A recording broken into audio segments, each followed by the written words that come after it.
In a quiet neighborhood on the outskirts of Atlanta, Georgia, lived the Thomas family. A family once full of laughter, tradition, and love, but in recent years, it had become a house of silence, broken only by routine footsteps and the ticking of an old wall clock. The father, Mark Thomas, was a retired firefighter. Once a hero in the community, now a man struggling with arthritis and the memories of flames that stole his closest friend. His wife, Linda, had been a school teacher, calm and gentle, until the day their son left home without a word. Daniel, their only son, had always been different. Artistic. Sensitive. A dreamer. But Mark, a man of grit and order, never understood him. The more Daniel reached for paintbrushes and poetry, the more Mark pushed back with tools and sports. When Daniel turned 19, the tension reached a boiling point. Mark had found Daniel's sketchbook, filled with portraits of unfamiliar faces, some clearly inspired by boys he admired. Mark was silent. And then, he wasn't. The words spoken that night could never be unsaid. You think being different makes you special? In this world, it makes you weak. Daniel stared back, eyes wet but unwavering. Then I'd rather be weak than be you. The next morning, Daniel was gone. No note. No call. Just silence.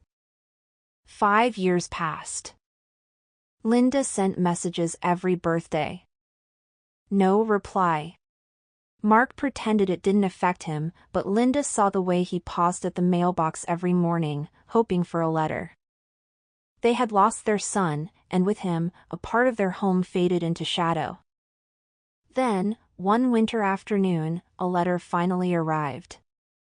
It was addressed in handwriting Linda instantly recognized. Her hands trembled as she opened it, sitting at the kitchen table where Daniel used to eat cereal and hum old jazz tunes. Dear Mom. I'm sorry for the silence. I wanted to write earlier, but every time I tried, the words hurt too much. I've been living in Chicago. I paint now, mostly for cafes and small galleries.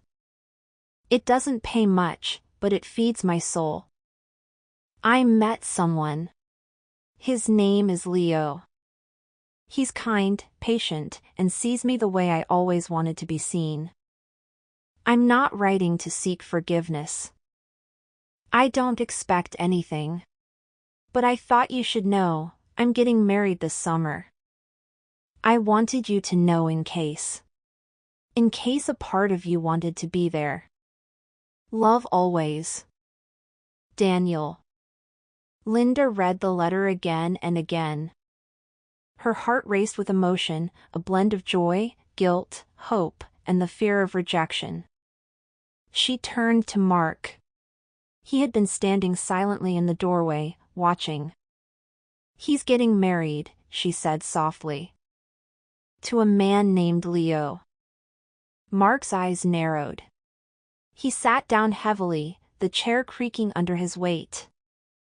He didn't even ask if we'd come, he said, his voice flat. He didn't think you would. Mark rubbed his temples. So. What now? Linda met his eyes. We go. The trip to Chicago was quiet. Tension sat between them like an uninvited guest. Mark hadn't spoken much, except for brief directions. But as the city skyline appeared, the weight of years without their son bore down harder. They arrived at a small gallery where Daniel's wedding reception would be held. Inside, the walls were covered with Daniel's paintings, bold colors, raw emotion, and life in every brushstroke. Mark walked slowly from canvas to canvas. One caught his attention, a portrait of a young boy with a fire truck in the background and a man holding his hand. The man looked just like Mark, only younger, prouder. Linda whispered, "He never stopped loving you." Just then, Daniel walked in. He looked older, his face sharper but his eyes still soft. He froze when he saw them. For a moment, no one spoke. Linda stepped forward. "Hi, sweetheart." Daniel's voice cracked. "You came." She held him tightly. "Of course we did." Mark stood still, unsure, uncomfortable. Daniel looked at him. Mark swallowed. "You look healthy. And I saw your work. It's real good." Daniel nodded. "Thanks." They stood there, years of pain between them like a wall. Then Mark said quietly, "I was wrong. About a lot. About you. I didn't know how to be your father when I didn't understand you. But I never stopped being proud of you. Even when I didn't say it." Tears welled in Daniel's eyes. "I waited a long time to hear that." Mark took a shaky step forward and opened his arms. Daniel hesitated, then hugged his father for the first time in 5 years. The wedding was small but beautiful. Leo was charming and soft-spoken. He gave a speech thanking Linda and Mark for coming, calling them a family rebuilt.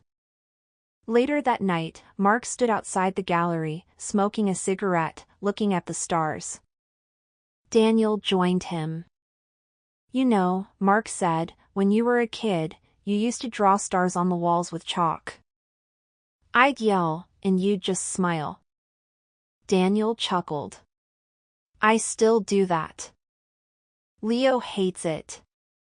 Mark smiled. "I guess I deserve a son-in-law who makes me pay for every chalk mark." They stood in silence for a while. Then Mark said, "You turned out to be a better man than I ever was. And if I could go back, I'd tell that scared kid to keep drawing." Daniel placed a hand on his father's shoulder. "And I'd tell that angry man that love isn't weakness." The Thomases returned home a week later, their hearts lighter. The old house no longer felt so cold.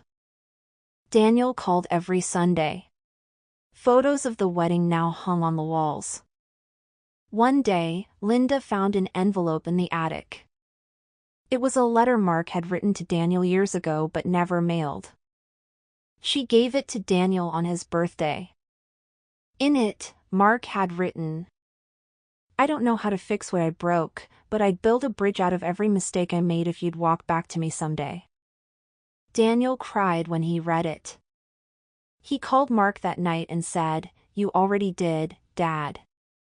"And I walked all the way."